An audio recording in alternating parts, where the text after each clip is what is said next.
Em relação ao mundo que se tem.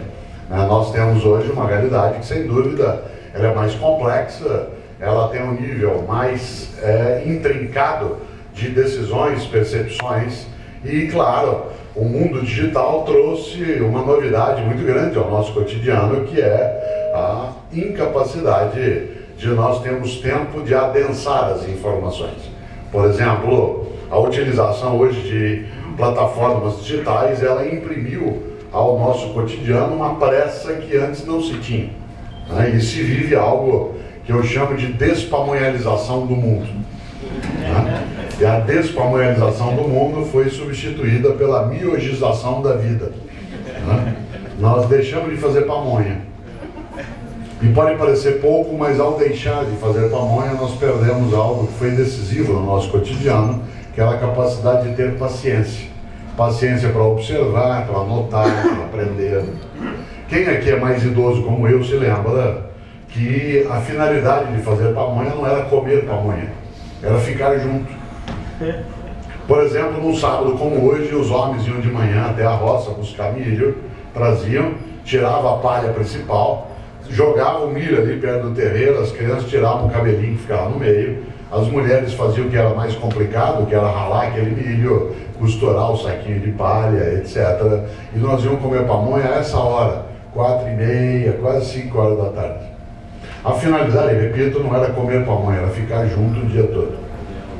E nós tínhamos uma coisa que se valorizava, e quando eu digo isso, eu não quero voltar ao passado, porque seria tolo, mas trazer do passado algumas coisas que lá ficaram, e uma delas é a possibilidade de não confundir velocidade com pressa.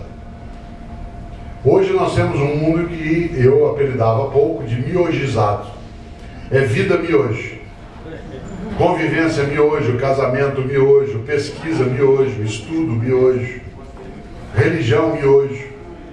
Olha que coisa interessante. Se nós observamos, há um impacto nisso no nosso dia a dia. Por exemplo, você tem casamento miojo, você tem namoro miojo, sexo miojo. É algo no qual a frase mais expressiva que nós dizemos no cotidiano é assim: eu não tenho tempo para isso. Eu não tenho tempo para ver, não tenho tempo para perder. E uma das coisas mais impactantes é como que isso atingiu também a família, atingiu o conjunto da sociedade. Quando você fala, por exemplo, em participação política no dia a dia, as pessoas dizem: eu não tenho tempo para isso. Aliás, eu não tenho tempo para perder, que é uma coisa pior ainda, que é uma suposição de que há um tempo perdido, esquecendo algo que é um ditado antigo, que continua valendo, que diz: os ausentes nunca têm razão. Os ausentes nunca têm razão. Numa sociedade em que as coisas têm que ser decididas, se você diz que não quer decidir, fique tranquilo, alguém decidirá por você.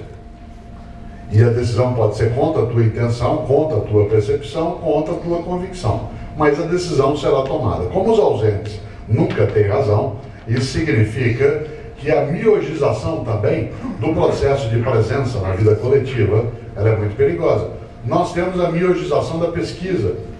Na universidade, eu sou professor da PUC de São Paulo há 35 anos, na universidade, às vezes você pede uma pesquisa para um aluno, ele dá uma gulgada, e acha que já fez a pesquisa.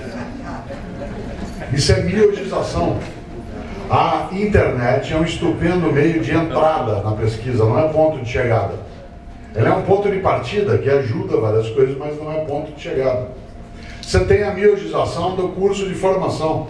Hoje você tem curso superior, em algumas unisquinas que tem aí pelo mundo, que oferece curso superior em 2 anos. E diz que você pode começar junto à pós-graduação. O país vai pagar caro daqui a 20 anos por ter miogizado a pesquisa científica de base. Porque ela é aquela que, embora é necessário que ela tenha velocidade, ela não pode ser apressada. Claro, você olha e diz: em que mundo a gente vive? Você diz: nós vivemos um mundo mais prático. Cautela, não se confunda prático com certo. Nem sempre o prático é o certo, muitas vezes o prático é só o prático. A ideia, eu vou contar uma coisa para você que talvez você não tenha imaginado. Como eu sou da área de filosofia, a gente fica estudando um pouco essas coisas. Não sei se já notou, mas o mundo está mudando. Você já tinha notado? Você diz: é óbvio, Cortella. Não precisa vir ninguém de São Paulo para dizer uma obviedade dessa. Cautela. A novidade não é a mudança do mundo, porque o mundo tempo mudou. A novidade, e essa é inédita, é a velocidade da mudança. Nunca, em toda a história humana, se mudou com tanta velocidade. Haja vista que agora já é quase fim da tarde de sábado. Amanhã é domingo. Você acabou de sair do final de semana. O Natal está às portas, a Páscoa está chegando. Lembra quando você era criança, como as férias de final de ano demoravam para passar? Você entrava em férias no início de dezembro até chegar a fevereiro, março. Agora tudo é fast food, lava rápido. Você levaria seu carro para lavar no Lava Lerdo, por exemplo? Onde está aquele ditado que diz que a pressa é inimiga da perfeição? E o outro que diz que devagar se vai ao longe? Tudo é fast. Interessante. E isso é algo que atinge a cada um e cada uma de nós num ponto. Nós não estamos adensando a capacidade de prestar atenção. Está faltando espanto. Tudo parece muito evidente. E não é verdade. Aliás, volto eu ao polo. Não se confunda velocidade com pressa. Nós não estamos tendo uma vida mais veloz, de fato. Nós estamos tendo uma vida mais apressada. Insisto nisso. Claro que tem algumas coisas que acabam sendo mais interessantes. Por exemplo, o Ministério do Trabalho e do Emprego, ele anunciou que nesse primeiro semestre desse ano, houve um aumento de 30% da procura de homens e mulheres no mercado de trabalho com mais de 50 anos de idade. De novo, mais de 30% de aumento na procura de homens e mulheres no mercado de trabalho com mais de 50 anos de idade. Há 10 anos, um homem ou uma mulher com mais de 50 anos desempregado tinha uma sentença de morte. Hoje não mais. Você diz, ué, mas por quê? Porque esses homens e mulheres com mais de 50 anos de idade, eles têm uma qualidade necessária no mundo da pressa, que é paciência. Paciência para adensar, para meditar, para projetar. Claro que o jovem é absolutamente necessário, porque ele vive o mundo da simultaneidade, da conectividade e da mobilidade. Esse mundo da conectividade, da mobilidade e da simultaneidade faz, claro, com que haja uma eficácia maior nos processos de viver, mas ele impede a capacidade de pensar adiante, de projetar, de um pensamento estratégico, de pensar a médio e longo prazo. Porque a regra, sendo aquela, tudo já agora, ao mesmo tempo, junto, leva a alguns distúrbios. E claro que nesta hora a tecnologia ela tem um peso não como negatividade, mas como um alerta em relação a nós. Nós estamos criando em relação aos processos tecnológicos mais do que uma relação de fruição, uma relação de dependência obsessiva. A maior parte dos equipamentos que nós usamos, eles são possuidores de uma capacidade que a gente nunca vai usar. A gente compra espaço vazio. Você compra uma coisa que tem 32 GB, mas você só usa 10.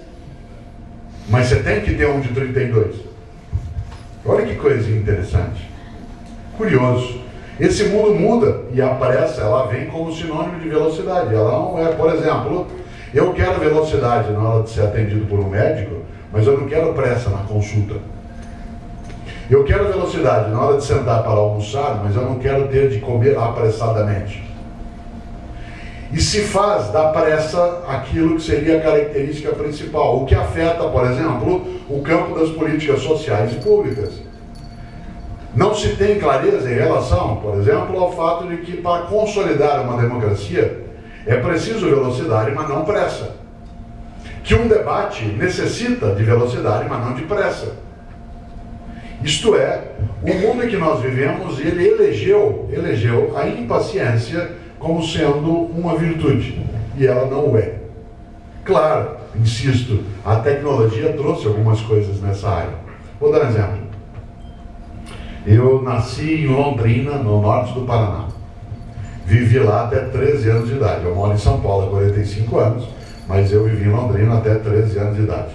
Até 10 anos de idade, na minha cidade, não havia televisão. Por isso, à noite em casa, a gente fazia uma coisa inacreditável, não sei se você viveu um dia isso, a gente conversava.